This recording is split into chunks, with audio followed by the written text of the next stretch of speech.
We'll now perform the final part of the analysis for our example problem with the solar house. So let's take a look back at the problem statement and the schematic. So there is a picture of the solar house that we're solving. We're maintaining the temperature at 22 degrees C.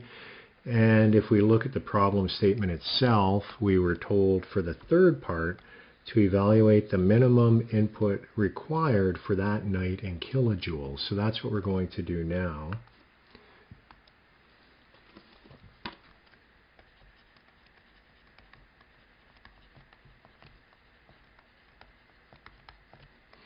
Now, minimum input or minimum work input is basically just reversible work in. So if our process required work to go in, the minimum work input that would be required would be the reversible work. So the minimum work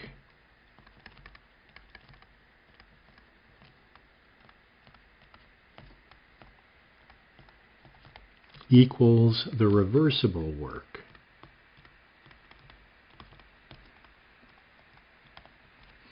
Which is reversible in.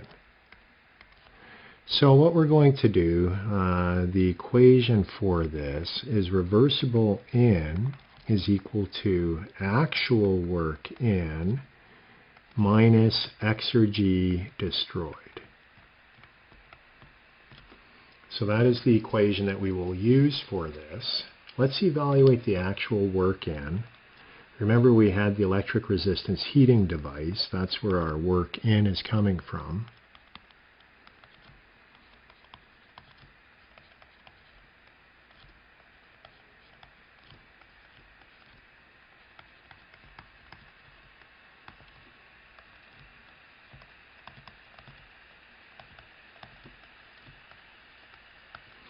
We get that for our actual work in. Now plugging this in and we get the reversible work in, and we know the exergy destroyed because we've just evaluated that in part B of the problem.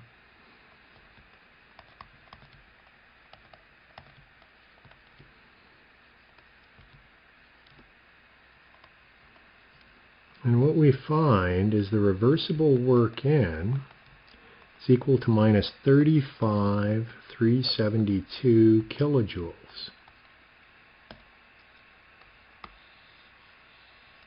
So what does that mean? If we have a work input as being minus 35,000 kilojoules, well, think about processes. We said that if our system is doing work, the work would be positive. And we also said that if we're doing work on the system, it would be negative. But given that this is a negative, this represents the amount of work that we could have extracted from the process, not done on the process.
So this is kind of significant because what it's showing us is had we operated in a reversible manner, doing things very efficiently as we can, thermodynamically speaking, we actually could have extracted work out of our heated water. And that's really quite surprising. And because that means that we could have done a much better job than what we originally did.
And so what it's saying is that instead of consuming electricity, we actually could have generated electricity, and we could have generated 35,100 kilojoules of electricity. Now, that is great, but how could have we done it? Well, if you look at the house, and let's go back here, what we had is a tank with water. And we were using this tank with water just to generate heat, which was keeping the house warm, which is nice and great and everything else. But had we actually been a little more clever, what we possibly could have done is we could have introduced a heat engine, and that heat engine, it's kind of messy, but I'll draw it there. That is our heat engine. It would have referenced some other state, and that other state was our surrounding. So that would have been what it was rejecting the heat to. But through the process, we could have been doing work, and along the way, we could have been rejecting heat to the room, which eventually would go all the way to the surroundings. So that gives you an idea that we could have used a heat engine here instead of just dumping the heat into the room. And in the process, had we been able to operate reversibly, we would have been able to generate work, which is kind of an exciting idea.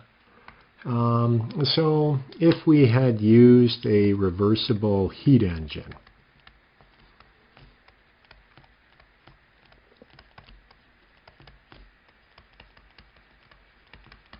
so let's go with this idea that we were actually able to generate work. So how much work are we getting here? Well, we said 35,372 kilojoules. And I'm going to say that that is for the 10 hours. That works out to approximately 982.6 watts. And if we look at a standard circuit in a house, and it operates with 110 volts. Now I know that there's a sign conversion and things like that that may change this a little bit.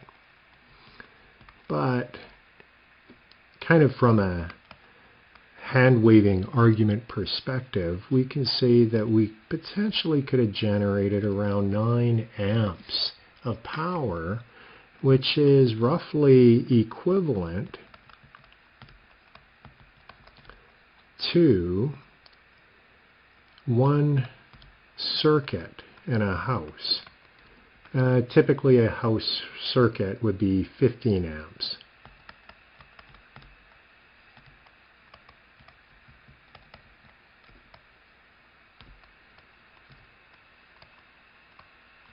So that's not bad. With our heated water, we could have done that. Now, what is the showstopper here?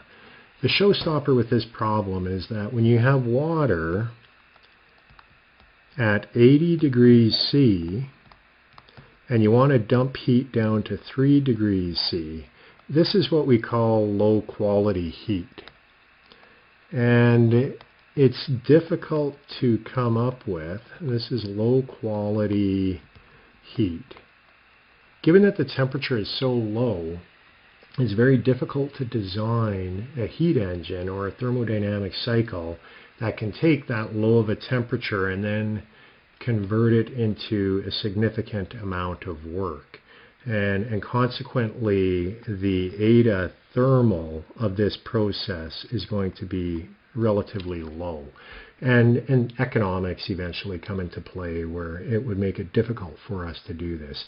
There are cycles such as organic Rankine cycles that are designed to be able to operate off of low temperature heat sources. And a Rankine cycle, an organic Rankine cycle, may actually be the thing to put here. But nonetheless, that's usually what causes us to have a little bit of difficulty in using this type of heat. So the purpose of the problem was to explore Exergy destruction and look at other ways of doing things that we can use Exergy for. However, I concluded by bringing in a little bit of reality, saying that it's a nice idea, but usually we have certain restrictions with the way that we can do things, and that tends to be how do you deal with low quality heat, which in this case 80 degrees C is kind of a low quality heat. But with that, that concludes the example problem, giving you an idea as to what you can do with Exergy Destruction. And we again looked at two different approaches for solving an Exergy Destruction problem. So that concludes the lecture. Thank you very much.